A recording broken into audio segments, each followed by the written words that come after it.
Let's get back to our amazing AMA questions from our incredible joint outspoken RNN audience. Elizabeth Potts 6585 asks, many people are calling for Harry, or at least his children, to be removed from the line of succession. But don't you think this seems like a slippery slope? Once in the practice of picking and choosing who could become monarch, then why not just make it an elected position? Very interesting I'm, from Elizabeth Potts. What do you reckon, Brittany? I mean, that's a very interesting question, Elizabeth, for sure, because it is sort of a slippery slope. But I think in this modern era, because in previous, in the medieval times, the Renaissance and stuff, things were dealt with a bit more, you could call it aggressively when it came to errant members of a royal family. You sent them off to war and hoped that war took care of the rest, sort of thing. And so I think in this sort of modern era, you do actually need some way to, I mean, discipline may sound like a harsh word, but to share with them, hey, you're part of this. You have to be, act a particular way. If you decide not to do that, I mean, that's your right, but there are consequences. I think there needs to be an element of consequence here so you don't end up with a situation like Harry, because Harry and Meghan left in part because they thought they could just do whatever the heck they wanted. Nobody was going to tell them no because nobody really had told them no. And so I think you need sort of a system here where a no is in in the vocabulary somewhere, or of, oh, caution, if you leave, then again, you leave something else behind. You just don't get to go off and do whatever you want without consequences. There has to be consequences here, and I don't know quite how those look, but yeah, being stripped of your place in the line of succession and title, I think that's a great way to keep some royal family members in line. Very good point. Next question from Galloping Cat 1745, who writes, Dan, I'm glad that you've added Brittany as a regular guest. She always has an interesting perspective on all things royals, including royalty from other countries. My question relates to the British press and the royal family. Can you confirm whether or not there is now, or if there has ever been, an embargo or super injunction in place regarding the circumstances of the births of the children of Prince Harry and Meghan Markle? I know that Brittany isn't interested in this topic, but I know that you are, and that you have been in a position to know the answer to my question. It seems that many members of the press know things about this topic, but very few are willing to cover it. It makes me wonder if there has been a prohibition on reporting about it. Thank you. There's growing talk that Prince Harry or even his children could be removed from the royal line of succession. But isn't that a slippery slope? Once you start deciding who's worthy to be monarch, where does it end? Why not just make it an elected position? In today's modern era, there's no banishing royals to battlefields like in medieval times, but there must still be accountability. Being part of the monarchy isn't just privilege, it comes with duty. And if someone rejects that duty, then consequences should follow. That's where Harry and Meghan stand out. They stepped back from royal life, built a new image, yet still hold their titles. Many say that's unfair, that you can't have royal benefits without royal responsibility. Maybe losing their place in the succession line isn't punishment, but clarity. A viewer also asked if there's a media embargo or injunction about the births of Harry and Meghan's children. The truth? There's no confirmed injunction. Still, if there were a super injunction, no journalist could legally mention it, fueling endless speculation. Most likely, the silence isn't from censorship, but caution. British media simply avoids the topic to steer clear of royal backlash. In the end, Harry and Meghan's choices have redefined royal boundaries, forcing the palace to quietly decide, uphold tradition, or adapt to independence. So what do you think? Should the Sussexes remain in the royal circle, or has that bridge already burned? And before you go, if you enjoy honest royal breakdowns, don't forget to like, subscribe, and hit the bell for more royal truth every week. So, Brittany, I'll kick off. My understanding is that there has not been any form of injunction or super injunction, although the crazy way that the courts of law work in the United Kingdom, I always like to be transparent about this, that if there is a super injunction in place, what a super injunction means is that you cannot even report that there is a super injunction in place. But I will stress that is not my understanding. I think the British press have been very, very reluctant to touch this story. Brittany, do you want to come in? Yeah, so this has always been a bit of an interesting one because I was very briefly on the surrogacy bandwagon very early in Megan's first pregnancy with Archie. She was just very weird about her bump. I mean, it drew more attention to it, but not in like a positive way. You're just like, why are you touching your stomach so much? You really don't. You just had a big burrito breakfast. That's what it looks like right now. Why are you cupping nothing? It was very bizarre. But as time went on, especially with in particular her weight gain, I was like, okay, I'm not really on the surrogacy thing here. Do I think there was any sort of injunctions? Not as far as I can tell has that ever been reported. I mean, obviously if it's a super injunction you can't report. I've always come under the kind of understanding, seeing the whole situation, that it was really more about Harry and Meghan playing games that resulted in people unnecessarily questioning things. They Again, every toxicity thing is result of them. They're the problem. She wanted to play games. She wanted to get one over on the press. And now everybody thinks her children are either born via surrogate or fake, or she rents a kid's, like things that just don't make a ton of sense. They still exist there because of Harry and Meghan. Do I think maybe she patted her bump from time to time because it didn't look big enough to her, the right shape to her, what have you? I 100% believe that's entirely a possibility. But the whole pregnancy, no, if you know surrogacy laws in the UK, I believe my understanding is that not only can you not pay somebody to do it, so you can't actually, like in the United States, you can pay somebody to be a surrogate. That's not the case in the UK. But also as well, I believe Meghan would actually have to technically adopt Archie if he was not born from her. The legal guardian of the parent in the UK, which is a complication as well, is always the mother who gave birth, and then the adoption can be organized later, whereas that is not the case sometimes in the United States. So all those legalese to say, as far as I'm aware, there's no injunction, there's no great conspiracy here, just a narcissistic woman attempting to control the narrative. And of course, it never goes the way Meghan Markle wants it to go. It always is worse. And the people who are suffering really, truly here are her children. There's so many questions around her kids that are unnecessary, but she's a narcissist. So that's what happened.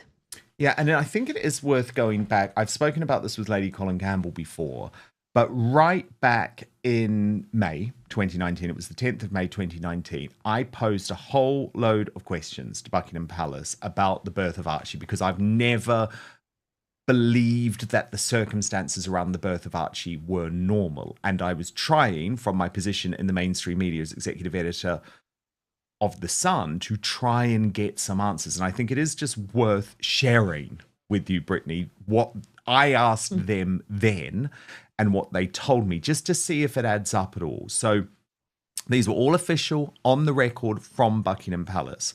So I asked, why did Harry and Meghan's American PR, Sarah Latham, promise to alert the media the moment Meghan went into labour, only to wait around 12 hours to do so? And they answered, we have always made clear the wish of the Duke and Duchess of Sussex that the birth would be a private event, as stated in our Royal Comms operational note issued on April 10. Their Royal Highnesses have taken a personal decision to keep the plans around the arrival of the birth private. The Duke and Duchess look forward to sharing the exciting news with everyone once they have had the opportunity to privately celebrate as a new family. The Duchess had gone into labour in the early hours of the morning during the pre-agreed media blackout period. The labour announcement was predominantly for operational purposes to trigger the opening of the media facility. However, I went on, Brittany, why did she then seem to lie about it by eventually announcing Meghan was in labour 9 hours after she had actually given birth? The answer, she didn't. Media reporting inferred that the Duchess was in labour, not our announcement. The announcement stated that the Duchess went into labour in the early hours of the morning. The Duke of Sussex was by Her Royal Highness's side, and an announcement will be made soon. Question. Was the announcement delayed until 1 p.m. in time for the American breakfast TV shows in New York at 8 a.m.? Answer, no. The announcement was timed to suit the Duke and Duchess after their friends and family had been informed. When Meghan Markle and Prince Harry welcomed their first child, Archie Harrison Mountbatten-Windsor, in May 2019, it was a moment of global celebration. But behind those smiling headlines, something unusual was happening. Unlike every royal birth before, this one felt different. There were no live updates from the palace, no glowing photo call on the hospital steps, and barely a whisper of official confirmation until hours later. And now, years on, a quiet statement from Buckingham Palace has brought the moment back into focus, using one curious phrase: the birth wasn't normal. What did they mean by that? And does this new comment clear the mystery or deepen it even more? Traditionally, royal births follow a sacred pattern. The palace alerts the public when labor begins, an official announcement is displayed on the Buckingham gates, and soon after, the new royal parents step outside to introduce their baby to the world. But Meghan and Harry broke that tradition completely. No photo call, no hospital moment, no instant announcement. It was as if they'd closed the curtain on the royal stage and written their own rules. And now, with this new palace statement resurfacing, one can't help but wonder what really happened behind those palace walls that day. Was it privacy or something far more complicated? What do you think? Drop your thoughts below, and if you enjoy honest royal breakdowns that go beyond the headlines, make sure to like, subscribe, and hit the bell icon so you never miss the truth behind the crown. The reason I wanted to go through all of that is to show that, number one, I have been on this story from day one. I knew something didn't add up. It's quite incredible that at the time, Buckingham Palace were prepared to answer those questions on the record. That went against all of the protocol, and it showed their huge concern about the dodgy nature of this. You know, the emails were down. Why didn't you just make a phone call? But even all of these years on, it doesn't make sense to me, Brittany. I mean, if you look at the whole thing, it's just a mess. You see Buckingham Palace bending over backwards in order to try to justify trying to placate Harry and Meghan. When the answer should have been from Buckingham Palace, when Harry and Meghan were like, well, we want to do all these things our own way, it should have been, no. If you are having this child in the line of succession this high up, unfortunately, the reality is you need to abide by these specific rules. We're not going to make a special exception to you because I think, again, making all these accommodations for them only inflated their egos further. What it should have been is simply, this is how it's done. Yes, you have all this other control in other areas, but you don't get to lie to the press. And yes, I know they were tricky in their wording, but much like Harry's statement that his family was racist, the media ran with it. And did they correct it? No. Did they correct it when Archie was born? No. They should have just said, Archie has arrived. Like, I don't understand why they had to be vague in order to placate the two of them. And obviously, Meghan wanted to play to the US press because she knew she was going to drag her husband back to the United States with her to try to make it in Hollywood. So she wanted to always maximize US coverage as much as humanly possible. I can totally imagine them trying to work everything around that. But the palace should have said no. They should have, again, they're members of the family. They're working royals. They have security. There are certain requirements to live in this world. And if you can't abide by them, then yeah, you're going to have to leave and leave your title at the door. That's going to be how it has to work. And I'm sorry, to try and say that, oh, we didn't lie. It's like, well, you omitted the crucial piece of information, just like you admitted where the birth took place. Why? Why couldn't we know the doctors? Why couldn't we know the details? That is royal tradition. It was all very, very odd. And I guess, look, I'm not someone, I don't even believe in the term conspiracy theory, Brittany, because every time someone says something is a conspiracy theory, or I've been accused of spreading a conspiracy theory. And by the way, I'm not talking about stories connected to the royal family. I'm talking about, for example, that COVID didn't leak from a Chinese lab when I knew it didn't. People called me a conspiracy theorist. You know what I mean? That type of thing. Yeah. I don't call it a conspiracy theory, but I do think that I was onto this from the start in terms of knowing something was up, asking those questions. And it is really shameful to me that given I was asking those questions in The Sun, that was published in The Sun, the UK's biggest tabloid newspaper at the time, why did the rest of the mainstream media not pick up on that, given they were all lied to as well, with very, very odd reasoning? Because you can just pick up the phone, come on, what the email didn't send, oh, None of it makes sense. Frommy, bench. When it came to Meghan and Harry, things didn't follow the royal playbook. When Meghan went into labor with Archie, there were no official updates, no waiting cameras, and no excited reporters outside the hospital. Instead, the palace released a statement hours after Archie had already been born, and to everyone's surprise, it wasn't even at the hospital most expected. Meghan had given birth at the Portland Hospital in London, a private facility often favored by high-profile figures. But what really stood out was the delay in introducing Archie to the world. Traditionally, new royal parents appear before the press within a day or two, smiling and holding their newborn. Harry and Meghan, however, chose a different route, presenting Archie days later in a private, carefully managed setting inside Windsor Castle. Critics were quick to call it secretive, unroyal, even manipulative, saying the couple wanted royal status without royal transparency. Supporters, on the other hand, praised the decision as modern and protective, arguing that Meghan and Harry were simply choosing privacy over spectacle.